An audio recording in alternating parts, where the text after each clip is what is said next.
Assalamu alaikum wa rahmetullahi wa barakatuh. Mirë se erdhët në episodin e radhës të podcastit tonë El Fele. Sot me ju moderator Dardan Gashi dhe gjithashtu me ne Hoxh Sinan Rushiti. Hoxh, selamu alaikum. Wa alaikum salam Mirë se wa u takuam rahmatullahi wa përsëri. barakatuh. Mirë se u takuam vëllai. Hoxh, sot është knatësi, do të bëjmë një episod prapë së bashku. Ka dashur Allahu, alhamdulillah. Alhamdulillah. Inshallah Allahu na son, na mundson. Në këtë episod Hoxh do kemi përmbledh disa pyetje, siç e ka cek vëllai Egzonin në episodin e kaluar. Po. Do të kemi përmbledh disa pyetje në rreth ose në temën e dy episodet kaluar që keni bë bashkërisht. Po lidhje me martesën, problemet martesore. Spari, para se t'ja fillojmë, dëshiroj që t'i përshëndes, t'i falenderoj gjithë sponsorët Është e rrugës dhe e mirë. dhe vëllezërit dhe motrat që po kontribuojnë në aspektin financiar apo në secilin aspekt që kontribuojnë. Allah i shpërbleft të gjithë. Amin. Ju falenderoj gjithëve. Berat Allahu. Sparin falenderojmë Allahun, po duhen ta di edhe me falenderu edhe njerëz sepse ata janë sebepat tonë. Dhe me falendrimin e njerëzve falenderojmë Allahun. Allahun subhanallahu. Siç ka thënë pejgamberi sallallahu alaihi Alayhi salatu wassalam. Hoxhë të fillojmë. Me lejen e Bismillah. Allahut, bismillah. Hoxhë ka shumë ankesë. Ka shumë ankesa. Prej kujt? Prej burra dhe prej grave. Kemi shumë ankesa në për rrjetet sociale, Po.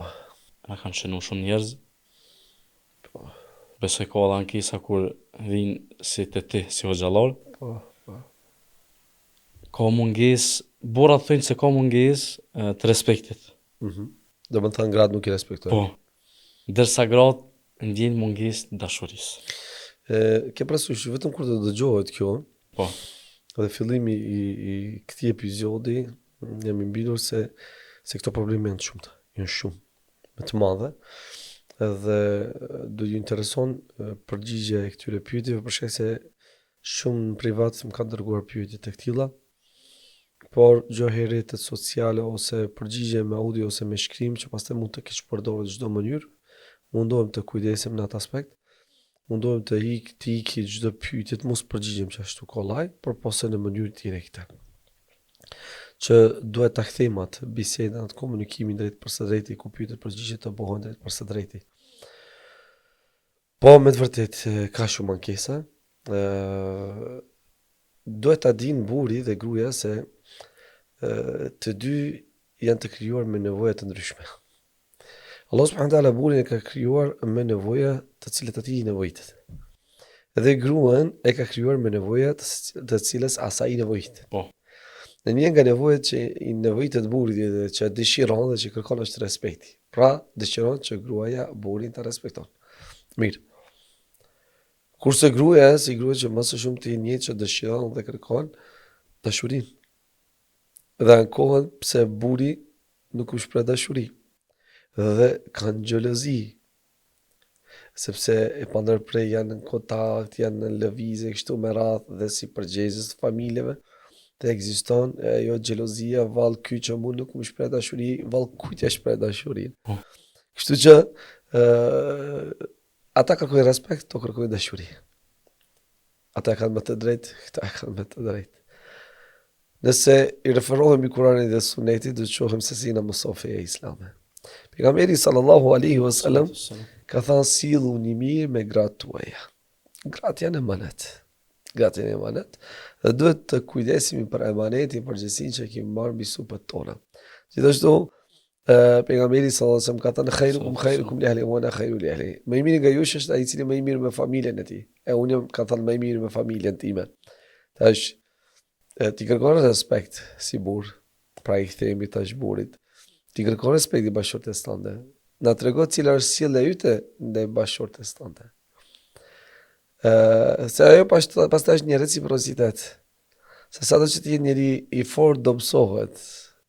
Sa do që ti jetë sabërli hub sabrin. Nëse ti i pandërprej e shan, e ofendon, e nënçmon, e përçmon, e përbuz, e pastaj ti pret prej saj respekt. Çka i jep ti asaj që e ty të tape, tha ndryshe. Pra, kur buri e respekton dhe dashuron bashortin gruan e tij, ajo ja kthen me dashuri, ja kthen me përkushtim dhe ja kthen me respekt. I themi burit, don gruaja të respekton? Po. Respektoj edhe ti gruan tane, është gruaja jote, edhe ti duhet ta respektojsh. Shpreje dashurinë asaj, se ajo dëshiron, don ta shikon dashurinë që ti e shpreh asaj. Kështu që do të gjesh edhe respektin, edhe përkushtimin, edhe dashurinë për bashkëshorten tënde. Me vepra po edhe me fjalë. Pa pikëdyshimi, para së gjithash me sinqeritet. Po. Mund të jenë vepra fjalë, po bosh.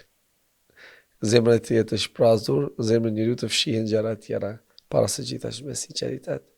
Pra, që e gruaja me të cilën ti je martu, ke bërë një qaf, është emaneti yt, është përgjegjësia yte, është vetë strehimi yt, është një krijesë ku ti gjen rahatlëkun, qetësinë. E tash, duaje me sinqeritet, nëse je ti je sinqert ndaj saj, do ta respektosh, do ta dush dhe pastaj sheh rezultatet. Një çift pa komunikim nuk ka ku shkon. Pa, Dhe besoj që shqetësej ke pone fjalë të ëmbla, apo sjellje të ëmbla. Besoj që ka shumë çifte të cilët nuk kanë komunikim po komunikim pozitiv dhe kjo ndikon shumë tek çifti. zemra nuk jeton me një dashuri që nuk shprehet, ose nuk jeton me një heshtje të ftohtë. S'un jeton kështu. Por zemra jeton me fjalë, dashurie, me fjalë që ngrohin shpirtin. Pejgamberi sallallahu alaihi wasallam, ai nuk u afshihte dashurinë familjes së tij. Ai e shprehte dashurinë bashortes së tij. Ai shprehte dashurinë bashortes së tij. E dëgjonte bashorten e tij. Ishte i butë me bashorten e tij. Ibn Abbasi radhiyallahu anhu ka thënë, dëshiroj të zbukurohem për bashorten time, ashtu siç dëshiroj ajo të zbukurohet për mua. Tash, si shprehet dhe si mund shprehet dashuria nëse nuk ka komunikim? Nuk është dashuria vetëm me prekje edhe në shikim, por janë fjalë që dalin nga thellësia e zemrës dhe prekin zemrën e bashortes. Pra, do të pasur komunikim. Dashuria shprehet me komunikim. Nëse s'ka komunikim, s'ka edhe dashuri. S'ka komunikim, pra është një heshtje e ftohtë që krijon një distancë e madhe mes çiftit. Dhe pastaj krijohen ose paraqiten dukuri tjera negative në të lidhje me çiftin. Dhe kështu që më në fund shejtani i mallkuari ja arrin qëllimit atij. Pra, atë çka ke zemrën tënde, thuaje çka është e mirë, thuaje bashortes. Edhe ti motër thuaje bashortit tënd. Mos fsheh dashurinë dhe mos humb komunikimin. Mos krijo distancë. Duhet normal me shumë kujdes, duhet patur bisedë, muhabet. Tash këto rrjete sociale, këto celulare kanë kriju një distancë e madhe. Po. Gjokush me telefonin e vet. Edhe nëse i pijet një kafe, i shkruan në WhatsApp gruas thot bo ma hazër kafen. Bo ma gati kafen. Do më thasë që tash edhe mes dy personave më të afërt është bërë komunikimi përmes rrjeteve sociale. Çfarë dashurie më aty tiprat? Kur gruaja përmallohet po edhe buri për t'ja dëgjoj zanin njëri tjetrit. Fatkeqësisht, kjo ka kriju domethënë një distancë dhe ka bërë që të ftohen zemrat dhe më fund të ndodhë ajo që nuk duhet ndodhur. Pra, komunikimi është me dashuri. Nëse e dashuron bashorten, edhe ti bashortin, shprehja dashurinë, komuniko. Kjo do të ndihmon për të jetuar jetën sa më mirë mes juve dyve. Për atë edhe shumë dëgjohet fjala që biseda është çelësi i fitues. Po. Besoj e kim përgjithësisht shprehime me harru e moj mrana, derisa shpërthejmë dhe pastaj çau bo. Po, në shumë Çka momente ndodhi? e ke parasysh në shumë momente kur ndodh një keqkuptim, një përlarje themi ose një keqkuptim mes bashkëshortit, bashkëshortes, mes çiftit, atëherë thuhen do fjalë që s'janë prit kurr, as që janë ditur. Pse? Janë fshehur ato në zemër, nuk janë thënë, nuk janë shprehur. Jo, duhet shprehen gjëra. Duhet shprehen, duhet ketë mohabet, duhet ketë komunikim. Edhe kështu, edhe nëse ka një farë lloj keqkuptimi, përmes dialogut, përmes shprehjes së dashurisë, wallahi, tre herë po të betohet. Një çift kishin ardhur deri në divorc, vetëm pse nuk e kanë thënë njëri tjetrit të du. Vetëm për këtë. Kishin shku çaq shumë larg, domethënë kishin ardhur para pragut të divorcit, e tash normal, janë paraqitur shumë gjëra. Po. Apo çdo herë unë pagas për t'i rregullu me lehtë Allahut këto probleme, i kthej çdo herë prap. I kthej prap, përmbas shohin për ku ka fillu problemi. Edhe kur e shohin për diçka që është qesharake. Edhe kur e kupton se problemi ka fillu pse si ka thënë të du. Pra, fjala të du është e lehtë. S'kushton kur gjë. Që ja thosh bashortit të du, nuk është mëkat. Është sevap. Është përblim. Është vepër e mirë. Është diçka që e shkatron djallin. Është diçka që i shkatron zemrat e bashkëpunëtorëve të djallit. Është diçka që i shkatron syt e njerëzve xhelos, sytë të cilave nuk flen për t'u bërë të keqen të tjerëve. Shprehja e bashortit ose bashortes fjalën të du. Edhe nëse ekziston një ftosje në zemrën tënde, thuaj të du. Edhe nëse ajo nuk është aq shumë e bukur për ty, ç'është që thuaj të du, thuaj ti je më e bukur në botë, ti je më e mirë në botë. Zbutja zemrën, kënaqja zemrën. Sepse mund të ketë shumë e lënduar, shumë e rënduar, por fjalët e tua të buta, fjalët dashurie, e zbusin dhe kënaqin zemrën e saj. E kështu, pastaj nuk ka problem mes çiftit. Besoj se e ceke që edhe pse nuk është, po besoj me ku në qoftë se njeriu vazhdon me thonë të fjalë, edhe vetveten e bin pastaj. A dim pse? Pse thash nëse nuk është? Nuk do thot se nuk është.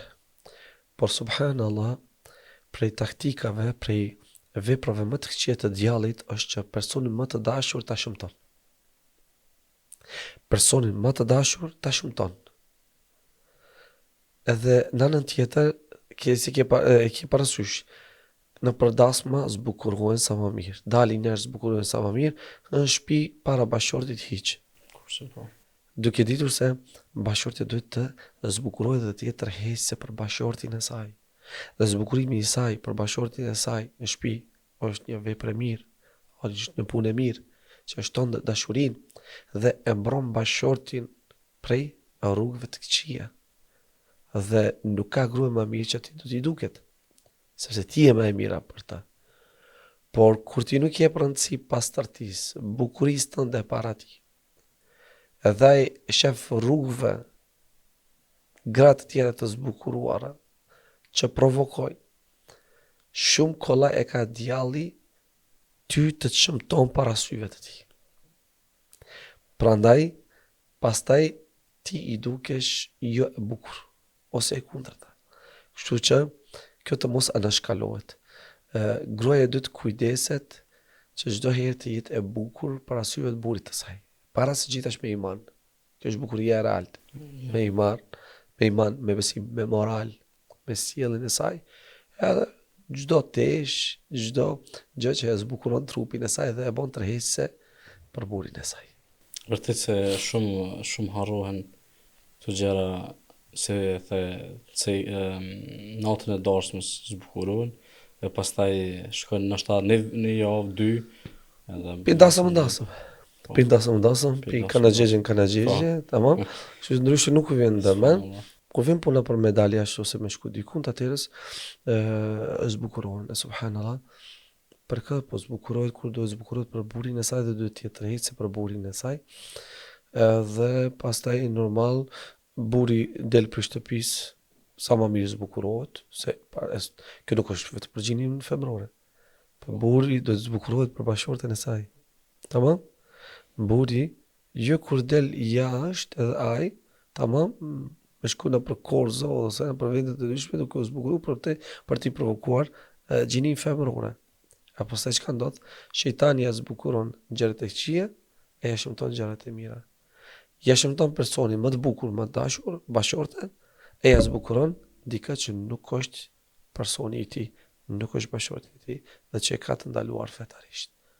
Prandaj, buri duhet zbukurohet para bashortes së tij dhe të jetë tërheqës për ta. Dhe ajo në këtë kohë ku tash celulari është Sidomos 24 orë në dorë tona dhe gjithçka shihet në celular. E kështu që është një gjë që duhet kujdesur shumë. Duhet kujdesur shumë për ta mbyllur një derë djallëzore përmes të secilës djalli e sulmon zemrën e njeriut. Besoj mundesh më korrigju nëse kam gabim. Mendoj që është një ndër fitnë më të mëdha të kohës tonë në çështjen martësore, sepse çuçi ti tash gjithmonë njeriu shkon me krahasim, e krahason. Po. Kur gruaja edhe pse ndoshta është më e bukur, po nuk jep rëndësinë dhe zbukurohet vetëm për të tjerë, pastaj ose burri, mund të më qenë për të dy gjinit, Po. se shumë herë ose në për biseda, kur kam edhe biseda me disa njerëz të tjerë, ka herë shoh që kanë vështirë mi kuptu dhe thonë jo, na nuk, me vërtet na nuk zbukurohen për të tjerë. Mirë po, edhe pse është të vërtet, nuk moj e kuptoj se qysh nuk ata nuk e shohin apo nuk e kuptojnë sa e rënd mund me kon për bashortin apo bashorten, se sa herë që del për shtëpis zbukurohet dhe brenda shtëpis nuk zbukurohet kur. Edhe pse nuk është qëllimi i tyre mu zbukuru për tjetër, ja varanon shumë dhe shejtani ato lum. Tash masanai krahason gjithë me të tjerë. Ajo që krijon çdo herë dyshim dhe që zmadhon dyshim në zemrën e njeriu, në zemrën e bashortit është kur zbukurimi bëhet në momentin jo të duhur dhe për dikë tjetër. Okej, ajo nuk thot kur gjose ti nuk i thoj kur gjose se jeni adaptuar madje, jeni mësu. Mirë po, gjë kur ndodh ajo dyshimi vetëm rritet në zemër. Sepse thjesht unë jam ose ti, thasë që kush që jemi të martuar, kemi nevojë për bashortë dhe anasjelltas, pra që zbukurimi duhet bëhet njëri për tjetrin. E kështu që kjo është anashkalu, edhe këto këshilla nuk duhet ndalur, jo, nuk thon ofenduar në çmuar për buzur njerëzit, por nuk duhet ndalur, sepse normal shejtani është i shkath dhe din çka bën dhe i din ato mënyrat e devijimit dhe dobësimit të imanit të besimtarëve, kështu që themi edhe njëherë duhet dhënur rëndësi e zbukurimit para njëri tjetrit, pra para bashortit ose bashortes, për sa më shumë ta tërhequr njëri tjetrin për ta shtuar dashurinë mes dyve. Hoxh, ndoshta se burri apo gruaja nuk ndreqen për burrin apo gruan e tyre, për shkak se ndoshta njënte në vlerësuar. Çka është mendimi? Njerë të folim për burrin, ë? Po. Se ndoshta burri ajo që mund të edhe gruaja, po burri është i cili njëtë ndjen vetë i në vlerësuar me mundi kontributin e tij që ka jep për familjen e tij si përgjegjës, si çoban, siç e ka emërtuar pejgamberi sallallahu alajhi wasallam, familjes së tij. Kullukum ra'in wa kullukum mas'ulun an ra'iyati. Ju kush prish është çoban, është përgjegjës për dhënë për delet e tij, për kopën e tij. Dhe çdo çoban, çdo përgjegjës do të përgjigjet për familjen e tij. Tash pse burri duhet të ndijë veten e në vlerësuar? Për çfarë arsye? Burri duhet kuptuar se ai është përgjegjës dhe ai ka detyrë. Detyrë ka. Atë vlerësojnë, nuk vlerësojnë njerëzit. Kjo është punë e tyre. Ti e ke detyrë obligim ndaj kujt? Ndaj Allahut. Ti ishe pa martu. Ha? Çka bëni? Do të më nuse, bash me gjetë nuse më martu. Gjeti nuse, ta çka? Vetëm me gjetë nuse me pru shtëpi, me maltretu, me rëndu, me ofendu, me nënshmu, me re, me kajt në atë ditë. A për këtë e martove? A kjo ishte qëllimi i martesës? Po jo, patjetër çka? Pse e martove? Pa e martova, dysha me pas grua, çka me rahatu epshin, nefsin tënd, shpirtin tënd. Po, ku me cilin me i qajtë hallet dertet, me kalu jetën bashkarisht, me pas me fol, me i daj gjërat e mira të këqija, përgjithësi, se jeta është e mbushur me gjërat e mira të këqija. Patjetër. E tash, ty a tha gruaja faleminderit për punën që e bën në gjatë ditës, apo fëmijët, a nuk tha? Po jo, punë e tyre. Ajo varet edhe nga mirënjohja e tyre, kështu. Po ti i ke detyra atë. A thanë nuk thanë? A thanë nuk thanë? La nuridu minkum inma nut'imukum liwajhillah. Ne juve po ju shem për hir të Allahut. La nuridu minkum jaza wala shukra. Ne nuk dëshirojmë për juve, nuk kërkojmë as shpërblim, as falëndrim. Sepse ja bëj për Allah. Ti si përgjegjës, si prindri i fëmijëve, që dëshirosh të kesh fëmijë, apo? Edhe shkoshin në përmjek, në progjallar se kaluan disa vite pa fëmijë. Ta shka? Tash pret patjetër të fëmijë duhet të thënë faleminderit se ti fëmijë 2 vjeçar, 3 vjeçar ti duhet më thënë patjetër faleminderit se ti u të mundu për atë, po ti detyrë ke. Ose bashorti e jote. Dhe ti nuk bashorti nuk duhet ta ndjen vetin e tij në vlerësuar për shkak se ai është e kryer një detyrë për detyrave hyjnore. Një obligim për obligimeve hyjnore, të cilat Allahu subhanahu wa taala e ka obliguar dhe burri bashorti duhet të realizuar.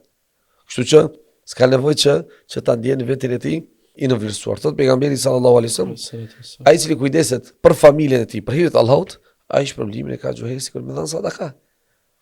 Kërkimi i nafakës, riskut për të kujdesur për familjen, për të pasur për ta ushqyer familjen dhe për të realizuar nevojat familjare. Kjo është ibadet, adhurim. Po. Nëse njëri e bën për Allah. Po tash ti kur e bën për Allah, për kujt po kërkosh problem dhe falëndrim? Ti e bën për Allah. O gjë puna. E tash ne punojmë lodhim me çka, po duhet me nanet me temena tash neve familja. Me temena, me temena, se të nusit kurinin temena, me na thanë të ditë faleminderit, faleminderit. Pse? Po detyrë ke. Se burri bashorti baba i ka detyrat e tij. Gruaja bashorti i ka detyrat e saj. Fëmia i ka detyrat e saj. Nusja i ka detyrat e saj. Por çdo kush i ka obligimet e tij. Dhe çdo kush është i obliguar i detyruar për të realizuar detyrat dhe obligimet e tij. Nuk i realizoj kam edhe llogari. Tash unë duhet kujdesem për detyrat dhe obligimet e mia. E bashorti për detyrat dhe obligimet e saj. Kur ti njohim detyrat dhe obligimet e njëri tjetrit, jeta jetohet shumë mirë, shumë rahat. Ama kur të përzihen në detyrat dhe obligimet e të tjerëve, duke mos qenë obligimet tona, atëherë bëhet kaçamak. Atëherë bëhet puna berbat. Kështu i themi. Puna bëhet berbat. Pra është e panevojshme dhe është e dëmshme. E ceki por hadithin e pejgamberit sallallahu alaihi wasallam për çoban, si çoban. Po, përgjegjës familjes. Përgjegjës familjes. Dëshiroj që të thejna veç pak në çat pjesë se subhanallahu çobani si çoban kur të ka dele kenj apo dhia apo kofshën përgjithësi, edhe pse na nuk kemi stakfylla, nuk kemi kofshën shtepi, po për mi kuptu në atë aspektin po përgjithësi e fjalës është se ai çobani kur quhet nuk dhe e kryen përgjithësinë e tij ndaj kofshës nuk pret që ato e falenderoj. Jo ndoshta heret mund të madh, për shembull, e din se ai do të mi krye obligimin, se ai është përgjegjësi tyne. Po. E besoj se mundom mi marr pak në çfarë aspekt. Kështu tash vëllai. Në pikë pari pra pse pejgamberi sallallahu alaihi wasallam ka përmend përgjegjësinë familjes, domethënë si një çoban, për shkak se nëse ai nuk kujdeset ose nëse çobani nuk është prezent afër deleve të tij, çka ndodh? Ata humbin, i han ujku dhe kështu me radhë. Pra, duhet kujdesur, dhe çdo pejgamber ka qenë çoban. Nuk ka pejgamber që nuk ka ruajtur dele, ka thënë pejgamberi. Ma min nebin illa wara al-ghanam. Pse? Allahu subhanahu wa ta'ala në një farë mënyrë i ka mësuar ata, i ka përgatitur ata pra para përgatitje për shpallje. Se duhet kujdesemi për njerëzit. Ke parasysh. Se nëse njëri nuk mundet të kujdeset për dele, për dhën, të cilët nuk kanë logjik. Para mendoje, sa do mund të kujdesemi neve për njerëz të cilët kanë logjik dhe ta kthejnë në mënyra të ndryshme, të pahishme, ofenduese, në çmuese kështu me radhë. Pra ata të falendrojnë, nëse falendrojnë, ata shpërblehen. Nuk të falendrojnë. Nëse nuk të falendrojnë, Neglizhenca, harrojnë më tha vetë thash. Ti obligimin detyrën tënde e ke kry. Dhe ti është dash ta bësh këtë, pa marrë parasysh. Thash, a e bën për Allah? Po, e po çka do të thotë? Prej kujt ti po preç problem dhe falëndrim. Për Allahut. Atëherë, këto çështje leja në dorë të Allahut subhanahu wa taala dhe është ai i cili ty që përblen për çdo mund kontribut që ti jep për familjen tënde. Subhanallah. Është fjalë shumë me peshë dhe shpresojmë që vëllezërit dhe motra kuptojnë këtë dhe ju shkon mesazhin. Shpresoj mira. Hoxh, çfarë ndodh kur gruaja të fillon me çajt në heshtje, sepse ndjen se askush nuk e kupton. Atëherë çka duhet bërë? Bashkëshorti duhet të ndalet. Duhet të ndalet, të dëgjoj edhe të kujtoj se zemra e saj është emanet. Zemra, bashkëshorti së tij është emanet. Pejgamberi sallallahu alajhi wasallam ka thënë, kini frikë Allahun me gratuje, sepse ato janë emanet. Emanet që keni marrë mbi supet tuaja. Dhe që dikush ty ta ka dhënë emanet. Dikush e ka rritur në barkun e saj. E ka rritur me plot gajle, sëmundje, vuajtje. Dhe ta jep emanetin. Dhe ti të veprojsh, të luash me ndjenjet, emocionet, emanetin e dikujt ti si çdon, jo, këtë Allahu nuk ta lejon, nuk ta toleron. As si krijes. Ju reagon me njerë. Por Allahu subhanahu wa taala nuk ta lejon këtë gjë. Kur gruaja çan, çka kërkon? Nuk kërkon dëshkim. Dhe nuk e martove për ta ndëshkuar. Nuk e martove për ta dënuar, nuk e martove për ta ofenduar, nuk e martove për ta nënçmuar, nuk e martove për ta ndëshkuar, për ta larguar, për ta përçmuar, e martove për ta qetësuar shpirtin tënd, për të gjetur atë prejhen atë strehimin tënd, vetë strehimin tënd, rahatlëkin e zemrës tënde, dhe me pas shokun më të afërt të jetës tënde, me të cilin ti do t'i qash halë detit tuja. Hasan al-Basri rahimahullah ka thënë kështu: zemra thyhet me fjalë të ashpra, por shërohet me një shikim mëshire. Nëse zemra e saj, nëse ajo çan, pra zemra e saj është rënduar, është lënduar. Nëse ti je sebeb për shkak të arrogancës tënde, keqsjelljes tënde, mosbutësisë tënde, fjalëve të rënda, sharjeve, fyerjeve që ja bën bashkëshortes tënde. Zemra e saj nuk ka nevojë për këto fjalë. Ajo ka nevojë për fjalë të buta, fjalë dashuri, fjalë të ëmbla, fjalë që zbusin zemrën e saj, fjalë që ashtojnë dashurinë asaj. Sot, sa prej tyre që i shajnë me filtrata, u ashajnë nanat, u ashajnë familjet, u thojnë fjalë të më të rënda, që se jo, si me thi, fjalë të rënda, që as nuk mund t'i shprejhish.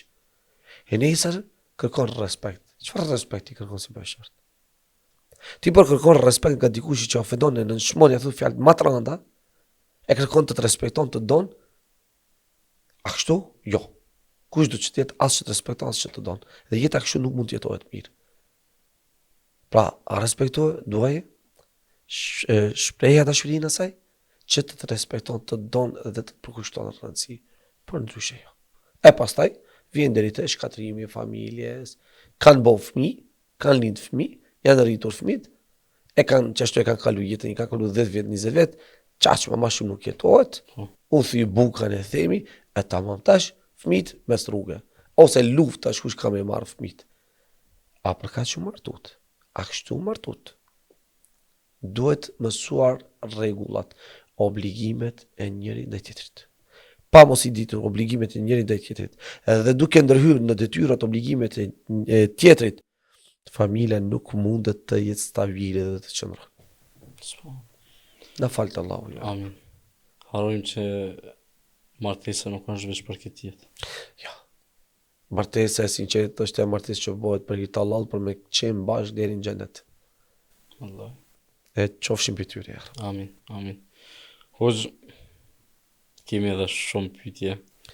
Po nëse na mundson Allah, inshallah javën e ardhshme. inshallah, sepse mos të bëjmë edhe shumë në këtë epizod, po inshallah në javën e ardhshme do të vazhdojmë pyetje tjera, nëse don Allahu. Inshallah. Allah shpërbleft ty për prezentën tonë, për përgjigjet tua. Amin. Allah i shpërbleft të gjithë vëllezërit dhe motrat edhe një herë që kontribuojnë, sponsorët gjithashtu. Faleminderit shumë. Amin. Dhe inshallah do të takojmë në Mirë takohemi inshallah. Inshallah. Selamu alaikum wa rahmatullahi wa barakatuh.